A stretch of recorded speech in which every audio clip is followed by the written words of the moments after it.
Mercedes-Benz is on your mind, we've got a story for you as well. Well, the 2025 Mercedes-Benz E-Class has just gotten a whole lot longer and better. We take a closer look at the long wheelbase version, putting its comfort, style and cutting-edge tech to the test. So plush interiors and effortless performance. But does this sedan set a new standard? Is it worth going out and buying if you can afford it? Let's take a ride with Overdrive's in-depth review to understand what their verdict is. This is, of course, of the Mercedes-Benz E-Class E200 LWB. Take a look.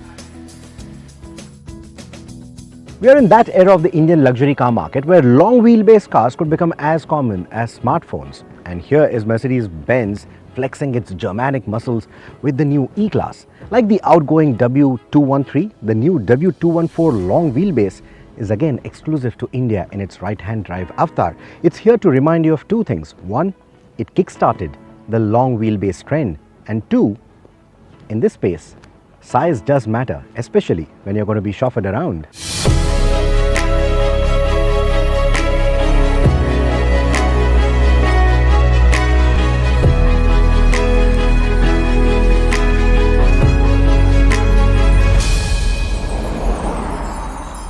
Even if you were to squint, you will not mistake this to be its regal cousin, the S-Class, because you see there's this nice kink in the headlights, which also makes sure that the E-Class looks nothing like the rest of its stablemates. Then you have the longer wheelbase, 15 millimeters longer now for a total of 3094.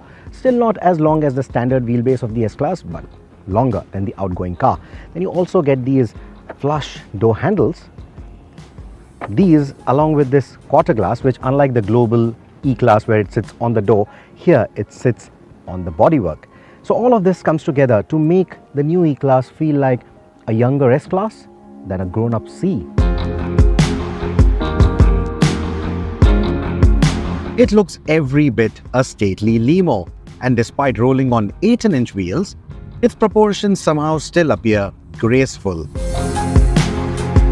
You also get the three-pointed stars in the grille, which is okay, but I think they've gotten a bit too carried away with it. Those stars have even popped up in the tail lights. I mean, what's the need for that? It's a bit too shouty. What's next? Put these three-pointed stars on the tires as well? Because after all, the market wants more bling. But still, the E-Class continues in the tradition of brewing an understated elegance. A kind of quiet confidence that whispers, "I have arrived," without needing to shout it.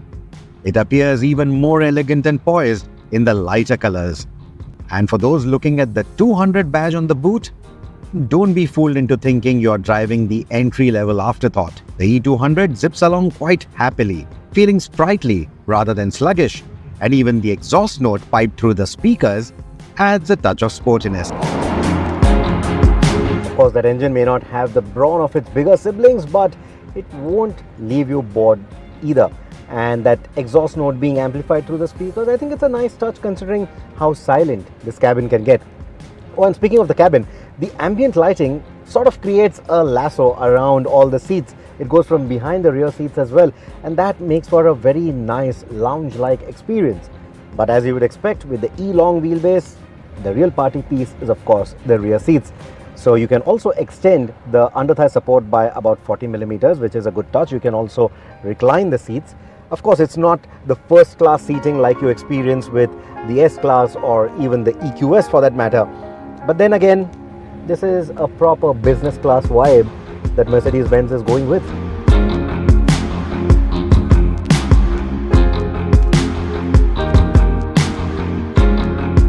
Honestly, the only thing missing is the in-flight meal.